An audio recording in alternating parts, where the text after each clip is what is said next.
കോഴിക്കോട് താമരശ്ശേരി താലൂക്ക് ആശുപത്രിയിൽ ഡോക്ടറെ വെട്ടിപ്പരിക്കേൽപ്പിച്ചു.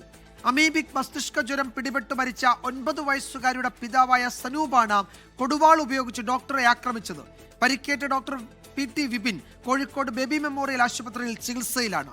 സംഭവത്തിൽ ജീവനക്കാരുടെ മൊഴി രേഖപ്പെടുത്തിയ DMO റിപ്പോർട്ട് നാളെ ആരോഗ്യവകുപ്പ് ഡയറക്ടർക്ക് കൈമാറും. ഉച്ചയ്ക്ക് 1:30യോടെയായിരുന്നു ആക്രമണം.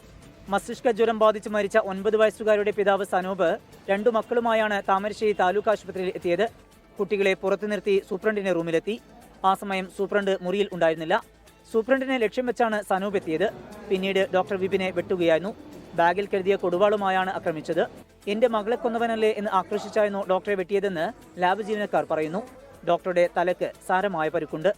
ഞങ്ങളിങ്ങനെ സംസാരിച്ചുകൊണ്ടിരിക്കുമ്പോൾ പെട്ടെന്ന് കയ്യിലൊരു ഇത്രയും നീളമുള്ള ഒരു കത്തിയായിട്ട് ഒരു കൊടുവാളുമായിട്ട് ഒരൊറ്റ വരവാണ്. എൻ്റെ മോളെ കൊന്ന് എന്ന് പറഞ്ഞ് ഒരൊറ്റ വെട്ട. അതിൽ കുറച്ചൊക്കെ ഞങ്ങൾക്കൊക്കെ ആന്റിനൊക്കെ ഒന്ന് തടുക്കാൻ പറ്റി.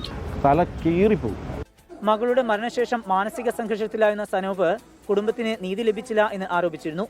പരുക്കേറ്റ ഡോക്ടറെ കോഴിക്കോട് ബേബി മെമ്മോറിയൽ ആശുപത്രിയിൽ പ്രവേശിപ്പിച്ചു. സനൂപിനെ പോലീസ് പിടികൂടി. സമീർ സി മുഹമ്മദ്, 24 കോഴിക്കോട്. ലോകത്തെവിടെയായാലും ഏത് സമയത്തും 24 വാർത്തകളും ഓഗ്മെന്റഡ് റിയാലിറ്റി പാക്കേജുകളും എക്സ്പ്ലെയിനറുകളും വിശദമായി കാണാൻ ഞങ്ങളുടെ YouTube ചാനൽ നിങ്ങൾക്ക് സബ്സ്ക്രൈബ് ചെയ്യാം.